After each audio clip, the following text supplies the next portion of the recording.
കല്യാണമാല ഒരെണ്ണം എങ്ങനെയാണ് ഉണ്ടാക്കുന്നതെന്ന് നമുക്ക് നോക്കാം. അപ്പം അതിനായിട്ട് ഞാനിവിടെ കുറച്ച് സാധനങ്ങളൊക്കെ എടുത്തു വെച്ചിട്ടുണ്ട്, അത് കാണിച്ചു തരാം. വൈറ്റ് റോസ് എടുത്തു വെച്ചിട്ടുണ്ട്, അത് 3 ബഞ്ച് എടുത്തു വെച്ചിട്ടുണ്ട്. പിന്നെ ഇത് ജിപ്സം, ഇത് സൈപ്രസിൻ്റെ ലീഫാണ്. പിന്നെ കുറച്ച് ബീഡ്സ്, വൂളൻ നൂല്, സൂചി. ഇത്രയും വേണം ഈ പറഞ്ഞ മാല ഉണ്ടാക്കാൻ. അപ്പം അതെങ്ങനെയാണ് ഉണ്ടാക്കുന്നതെന്ന് നോക്കാം. ഞാൻ ആദ്യം ചെയ്യണത് ജിപ്സം ചെറുതായിട്ട് നമ്മൾ ചെറിയ തണ്ടുകളായിട്ട് കട്ട് ചെയ്തെടുക്കുക. അതുപോലെ തന്നെ സൈപ്രസിൻ്റെ ലീഫും കട്ട് ചെയ്തെടുക്കുക. സൈപ്രസിൻ്റെ ലീഫ് സെൻറ്ററിലാക്കി വെച്ച് കൊടുത്തിട്ട് അതിന് ചുറ്റും ജിപ്സം കൊടുക്കുക. എന്നിട്ടൊരു ചെറിയ നൂല് ഉപയോഗിച്ചിട്ട് കെട്ടി വെക്കുക.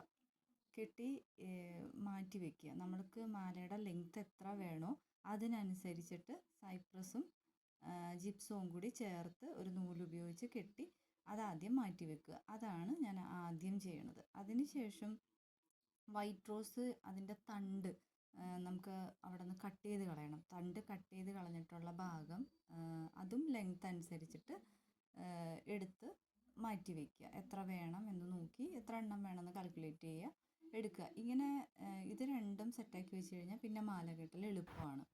ഇതുപോലെ കണ്ട ജിപ്സവും സൈപ്രസും കൂടി കെട്ടി വെച്ചതാണിത്. ഇനി വൂളൻ നൂലിൽ സൂചി കോർത്തെടുക്കുക. അതിനുശേഷം ആദ്യം വെച്ച് കൊടുക്കുന്നത് റോസാണ്. റോസിൻ്റെ തണ്ടിൻ്റെ പുറകിൽ തണ്ട് വെട്ടിക്കളഞ്ഞിട്ട് അതിൻ്റെ സെൻറ്റർ ഭാഗം നോക്കിയിട്ട് സൂചി കുത്തി നൂല് കോർത്ത് അതിൻ്റെ ഉള്ളിൽ എടുക്കുക. അതിന് ശേഷം നമ്മൾ ജിപ്സവും സൈപ്രസും കൂടി ചുറ്റി കെട്ടി മാറ്റി വെച്ചല്ലോ, അതെടുക്കുക. അതിൻ്റെ തണ്ട് കുറച്ച് നീളം ഉണ്ടെങ്കിൽ അത് കട്ട് ചെയ്തൊക്കെ കളയണം. കാരണം അത് റോസിൻ്റെ ഉള്ളിലേക്ക് പോകണം, അത് ഉള്ളിലേക്ക് അമർന്നിരിക്കണം. അപ്പോൾ അത് ചെറുതായിട്ടൊന്ന് കട്ട് ചെയ്ത് കളഞ്ഞിട്ട് വേണം നമ്മൾ കുത്തി കൊടുക്കാനായിട്ട്. അതും ഇതുപോലെ തന്നെ കോർത്ത് റോസിനോട് ചേർത്ത് വയ്ക്കുക. എനിക്ക് ചെറിയ ചുമ ഇടയ്ക്കിടയ്ക്ക് വന്നുകൊണ്ടിരിക്കുന്നുണ്ട്.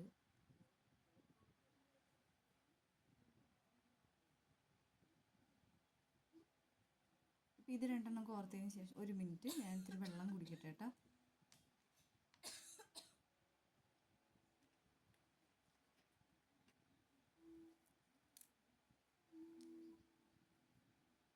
വീണ്ടും റോസ് എടുത്തിട്ട് ഇതുപോലെ തന്നെ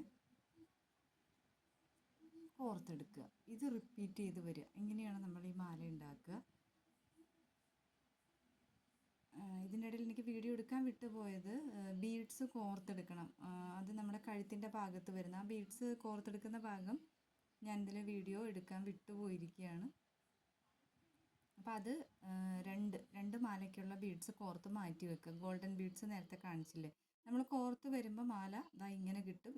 എൻ്റെ കൈ പിടിച്ചിരിക്കുന്ന ഭാഗത്ത് കോർത്ത ബീഡ്സ് വെക്കുക. പിന്നെ ഇതുപോലെ ഒന്ന് ഉണ്ടായി. ഇത് വളരെ സിമ്പിളാണ്. റോസിൻ്റെ ഉൾഭാഗത്ത് കൂടി കോർത്തിട്ട് അതിൻ്റെ മുകളിൽ ബീഡ്സ് കോർക്കുക. ലാസ്റ്റ് നമുക്കിത് ഫൈനലായിട്ട് ഇങ്ങനെ കിട്ടും. ഈ മാല ലാസ്റ്റ് വരുമ്പോൾ ഇങ്ങനെയാണ് ഇരിക്കുക. എല്ലാവർക്കും ഇഷ്ടപ്പെട്ടു എന്ന് വിചാരിക്കുന്നു. ചാനൽ സബ്സ്ക്രൈബ് ചെയ്യാൻ മറക്കല്ലേ. ടാറ്റാ.